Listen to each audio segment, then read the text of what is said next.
देखिए हम लोग डिस्कस कर रहे हैं symmetricity rule for calculation of resistance. देखिए सिमेट्रिसिटी रूल हम लोग रेजिस्टेंस कैलकुलेशन के लिए करते हैं जहाँ पे थोड़ा सर्किट हमें कॉम्प्लेक्स दिखता है। कॉम्प्लेक्स नहीं दिखेगा बट ये लॉजिकल सर्किट होगा जो आप पहचान पाएंगे। अब इसको सिमेट्रिसिटी या कॉम्प्लेक्स सर्किट सॉल्व करने के लिए हमने दो मेथड यहाँ पे डिस्कस करेंगे। एक होता है मिरर सिमेट्री मेथड, एक होता है फोल्डिंग सिमेट्री। अगर ये दोनों जान लेंगे तो मोर और लेस आपका सारा क्वेश्चन हो ही जाएगा। या आपको एग्ज़ाम में जब भी कोई क्वेश्चन सिमेट्रिसिटी से पूछेगा, ऐसे तो पूछता नहीं है बट अगर आपको पूछेगा तो इन दोनों के कॉन्सेप्ट के ऊपर का क्वेश्चन नहीं आएगा, ठीक है। क्योंकि ये दोनों ही कॉन्सेप्ट को हम रिलेट करते सकते हैं एक व्हीटस्टोन ब्रिज के कंडीशन से, ठीक है। तो हम मान लेते हैं कि एक ऐसा सर्किट ले रहे हैं, ठीक है। तो ये दिख रहा होगा कि this 2R upon R equal to 2R upon R. तो मतलब दिस अपॉन दिस, अगर हम इसको P और इसको Q ले लें तो पी क्यू अपॉन और इसको R ले लें और ये S, तो ये क्या बोल सकते हैं कि ये अगर P है, ये अगर Q है, ये R है, ये S है, तो हम क्या बोल सकते हैं अकॉर्डिंग टू व्हीटस्टोन ब्रिज में हमें दिख रहा है कि P Q equal to R S है। ये कंडीशन को सेटिस्फाइड कर रहा है, ये कंडीशन को ये सेटिस्फाइड कर रहा है। तो मतलब क्या होगा कि इस ब्रांच में कोई करंट नहीं जाएगा।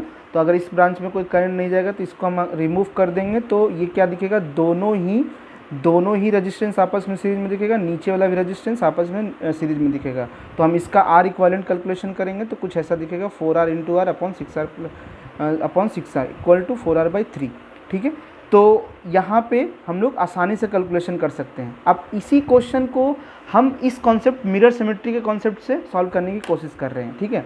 अब देखिए मिरर सिमेट्री नाम से ही लग रहा है कि मुझे मिरर वाला कुछ ऐसा कॉन्सेप्ट लाना होगा। तो इसमें करते क्या है कि हम एक ऐसे पोजीशन पे ए बी का अबाउट मिरर रखेंगे सो दैट कि उसका LHS का सर्किट RHS के बराबर हो जाए।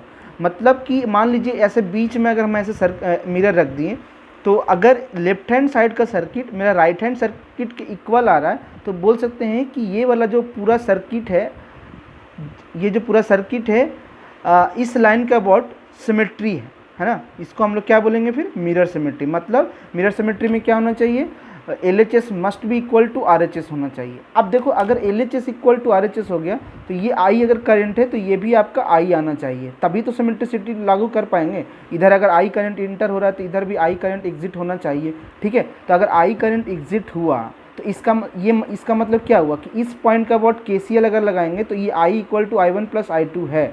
मतलब अगर इस B पॉइंट का अबाउट KCL लगाएंगे तो यहाँ भी I1 और I2 का सम I के बराबर होना चाहिए। तो मतलब तभी पॉसिबल है जब ये वाला हैंड I1 करंट लेके आए और ये वाला करंट ये वाला हैंड I2 करंट लेके आए, नहीं तो ये फिर I पॉसिबल नहीं हो पाएगा। अच्छा, अगर ये करंट I1 फ्लो करा रहा है तो ये भी I1 ही फ्लो करा रहा है ना। तो इसका मतलब ये हुआ कि इस पॉइंट का अबाउट ये कोई करंट नहीं ले गया। अगर ये I2 करंट ले जा रहा है तो यहाँ भी I2 करंट आया है about point B। That means we can say कि ये वाला करंट जो है इन 2R रेजिस्टेंस सेम है, ठीक है। तो मतलब इस R के थ्रू कोई भी करंट फ्लो नहीं किया है। तो मतलब अगर इसमें कोई करंट नहीं फ्लो करा तो we can remove this circuit in equivalent circuit diagram. Then in this case ये कैसा दिखेगा, 2R सीरीज में दिखेगा, RR सीरीज में दिखेगा। तो इसका इक्विवेलेंट सर्किट डायग्राम अगर बनाएंगे तो मेरा अगेन क्या आ जाएगा 4R into R upon 6R, तो that is equal to 4R/3। अब आते हैं कि ये वाला क्वेश्चन को अगर थोड़ा और कॉम्प्लेक्स सर्किट करेंगे तो कैसा होगा। तो देखिए यहाँ पे एक क्वेश्चन हमने लिया है कि मान लेते हैं कि ये एक सर्किट है जहाँ पे अगर आपसे पूछे कि क्या ये मिरर सिमेट्री है तो ऑब्वियसली अगर इस पॉइंट का अबाउट आप मिरर रख दोगे तो ये मिरर सिमेट्री हो जाएगा। तो इसमें क्या बोलेंगे कि अगर करंट यहाँ I इंटर किया है, suppose current I is entering in to the point A, the I same amount will must exit from point B, ठीक है। तो हम मान लेते हैं कि अबाउट A के KCL लगाए तो ये I डिवाइड हुआ I1 और I2 में। तो देखिए ये दो ब्रांच में यहाँ डिवाइड हुआ, यहाँ दो ब्रांच में एंडिंग हो रहा है, तो ये I must be equal to I1 plus I2 होना चाहिए। मतलब ये वाला आपका हैंड I1 करंट लेके आ रहा है और ये वाला करंट I यहाँ से इंटर कर रहा है और ये वाला यहाँ पे B के अबाउट इंटर कर रहा है। ये I1 जो है A पॉइंट का अबाउट एग्जिट कर रहा है और ये I1 जो है B के अबाउट एग्जिट कर रहा है, सॉरी B पॉइंट के अबाउट इंटर कर रहा है। तो मतलब ये दोनों हैंड में I1 करंट हो गया, ठीक है।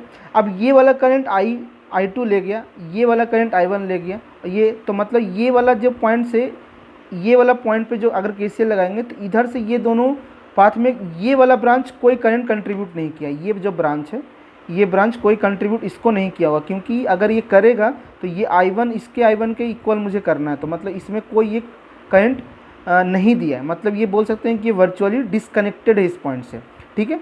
या एक और तरीका हम देख सकते हैं कि अगर ये करंट I2 लेके जा रहा है यहाँ पे, तो इस पॉइंट का बाद अगर KCL लगेगा तो ये सपोज I3 ले गया और ये I4 ले गया, ठीक है। तो यहाँ I3 और ये I3 है तो ये भी I3 ही होगा, तो मतलब इस पॉइंट के अबाउट इसको अगेन I2 करंट देना है मुझे समहाउ, तो ये तभी पॉसिबल है जब ये I4 ले जाए। मतलब ओवरऑल ये दोनों ही कॉन्सेप्ट हम ये कंक्लूड कर सकते हैं कि this point is virtually disconnected like that, ठीक है। तो अगर ये वर्चुअली डिसकनेक्टेड है तो फिर अगेन क्या हो गया, ये दोनों आपस में सीरीज में हो गया, ये दोनों आपस में सीरीज में हो गया। अगर ये दोनों सीरीज में तो ये 2R हो जाएगा, ये 2R हो जाएगा, और आपस में दोनों पैरेलल होगा तो अगेन ये R हो जाएगा। ये R और ये R सीरीज में आ रहा है तो ये 3R हो जाएगा, और नीचे में 2R, तो ये कितना आ जाएगा